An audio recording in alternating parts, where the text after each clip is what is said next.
As we reported at the top of the show, Governor Cuomo is requesting more than $40 billion worth of federal funds to help recover from Superstorm Sandy. If secured, much of that money will be invested in infrastructure projects, rebuilding roads and subways, chiefly, and that could mean a boom for the construction industry. There's more there, but we'll get to it. Joining me to talk more about this is Mike Elmendorf. He is the president of the Associated General Contractors of New York. They happen to be holding their 26th annual construction industry conference this week in Albany. Welcome. Thank you, Liz. Good to be back. 26th annual, good Lord. It's almost as old as you, right? What do you, that's very sweet. What do you do actually at said conference? Well, we do a lot of things. This is actually going to be, I think, our biggest. We've got nearly 1,000 people coming up to Saratoga Springs starting tomorrow.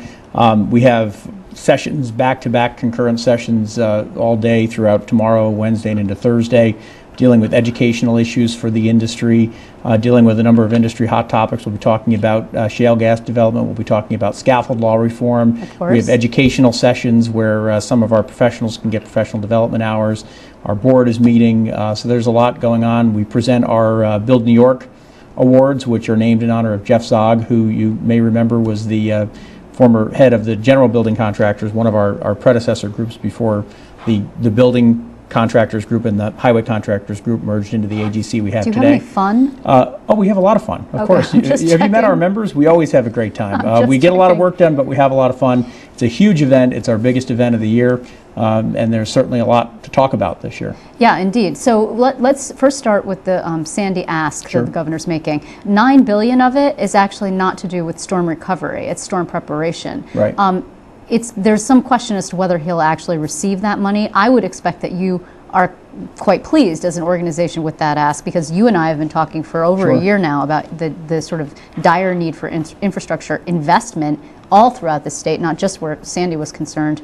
But how realistic is that really? Well, you know, it's always a tough road for New York in Washington, D.C. I mean, I was a veteran of some of these battles in the past when we were asking Washington for help after September 11th, when I was with Governor Pataki. But, you know, I think a couple of things. First of all, obviously, you know, and it was sort of the same argument then, New York is critical to the country's economy. And so I think that there is although the political dynamics may be challenging, there's a real interest in making sure that New York gets back on its feet and recovers. And, you know, the governor's talking about kind of two things, and I think he's right. You've got to rebuild and deal with the immediate damage that resulted from Sandy, like which was homes. Unprecedented. Right. People's homes, people's businesses, infrastructure. It's not just the transportation infrastructure.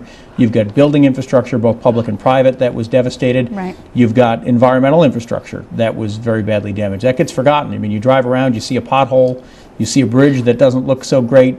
You don't see what's underground, and our environmental infrastructure is very old. The sewer system, certainly. It's in poor shape in many parts of the state. New York City's environmental infrastructure is very, very old, and that really took a beating with the storm. So the governor's not only trying to rebuild from the damage, but he's talking about building differently and building better. But stop. Is that fair, though, to ask? Because, you know, disaster aid, what it sounds like is, let's help you get back on your feet, New York, and people who were impacted. Is it fair to say now taxpayers all over the nation, because of New York and its significance in the economy of the nation, and New York City and its significance in the economy of the state, you should also invest in our infrastructure and make it better so we don't have to be here again? I mean, that's the sell. The sell is, we don't want to have to come back to you, so let's build it stronger. But in order to build it stronger and smarter, we need more money.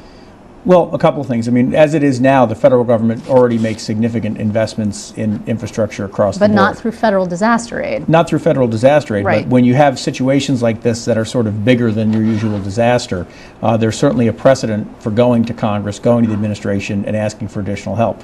That's the case, obviously, that not just the governor has to make, and he's, as you know, doing that today, but that our congressional delegation needs to make, and folks like us will make. I mean, we're ready to go and help press for it as well, because we need it. The governor's right. You've got to rebuild better and smarter, because unfortunately this is something that seems to be happening with increased frequency. Well, but it's like a full employment program for your members. I mean, even though the governor said we've lost 55,000 jobs or 55,000 more unemployment filings, right? You also have this boom on the other side that people don't like to talk about. It's a little unseemly, I guess people feel, but it's good for contractors. I mean, somebody needs to do the work. It is yes and no. I mean, I think if you do some sort of a broader building beyond recovery, it will be a much bigger boom.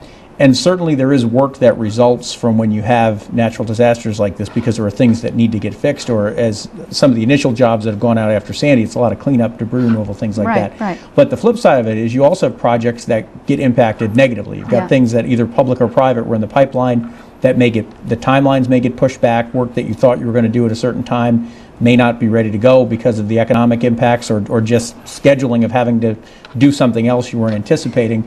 So, you know, it's not exactly necessarily the upside that some people think it is when you have a situation like this. What do you think the likelihood is of another transportation bond act? Are you hearing any talk of that? Well, it's hard to say, you know, and the other thing that we're up against in New York is this debt limit issue, the debt capacity issue.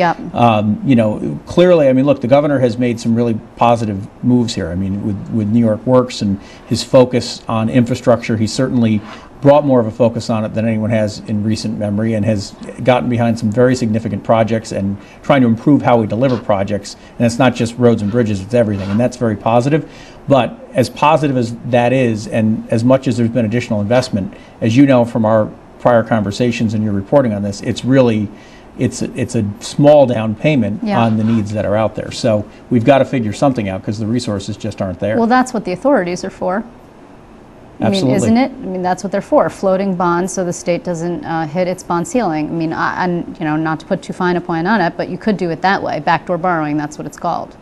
Well, it depends on how you do. I mean, there's certainly a connotation to that, but if you're, you know, I'm a pretty conservative guy, and I'm not for borrowing just because you don't have money to pay for something. But if you're going to buy a house, that's the sort of thing you finance. It's an asset you use over time, and that's what infrastructure is as well. The other thing is investing in infrastructure creates jobs. I mean, AGC of America says that for every $1 billion that you invest in infrastructure, you create about 28,000 jobs. And it supports the rest of the economy too, by the way. I mean, obviously, whatever we do, whatever you're doing, whatever your viewers are doing, you can't do if you don't have that infrastructure to support it. Do you believe that the governor's been going about this the right way? I mean, there are some people who are sort of griping that, you know, he didn't go down with Bloomberg, he didn't keep the delegation enough in the loop, etc. He's making this very big ask. I mean, you've been there, as you mentioned, with Pataki. Is there a right and a wrong way to lobby for this much aid? One thing I learned that is, when you're the governor or you're the governor's office, whatever you do, there's no shortage of people who are going to gripe about it. I think the governor has handled this crisis very, very well. I think, obviously, if you look at the numbers, New Yorkers agree with that. It was in many ways an unprecedented situation for New York, and they really handled it well. They clearly learned the ropes last year when they did very well with with Irene and Lee. And he's down there making his case, and there's going to be a lot of people on the sidelines who think they have better ways to do things. The governor's doing what he has to do. We're ready to support him in that effort, and I hope he's successful today. Well, we will. So our focus has been mostly federal today, and again, you're not hearing anything active about a bond act at this point, right? No. Okay, so we'll have you back with some other business compatriots of yours to talk a little bit about what to expect in the legislature, but right now we're sort of in this holding pattern because we don't know who will control the Senate, and I know that you and the Business Council and NFIB and everyone from the business community was supporting the Republicans in the Senate battle. So we shall see. I want to thank you, Mike Elmendorf, for being here. I appreciate it. Always a pleasure. And still to come on